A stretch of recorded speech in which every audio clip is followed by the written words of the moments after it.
Igor Tudor do të jetë trajner i përkohshëm i Tottenham deri në fund të sezonit. Mediat angleze bën me dije se 47 vjeçari kroat arriti një marrëveshje me drejtuesit e klubit londinez pas shkarkimit të Thomas Frank më herët gjatë kësaj jave.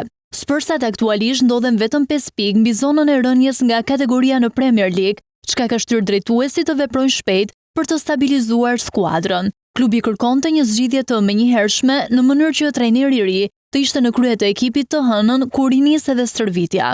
Igor Tudor ishte i papunë që prej tetorit të 2025-s kur u shkarkua nga Juventus pas një serie prej 8 ndeshjesh pa fitore, që e kishte lënë skuadrën në vendin e 8 në Serie A. Si trajner, Tudor ka drejtuar disa klube të njohura europiane me syre Lacion, Marseille, Galatasaray dhe Udinesen. Në listën e kandidatëve për stolin e Tottenhamit ishin dhe emra të tjerë si ish trajneri i Borussia Dortmund Edin Terzic, si dhe ish tekniku i Leipzig Marco Rose. Tudor mund të merret në konsiderat për postin në mënyrë të përhershme nëse arrin të bindë me rezultatet e tij deri në fund të sezonit. Megjithatë, mes kandidatëve për një emërim afatgjat përmendet dhe ish trajneri i Spursave Mauricio Pochettino. Aktualisht në krye të kombëtares së Shteteve të Bashkuara, kontrata e të cilit skadon pas Kupës së Botës këtë verë.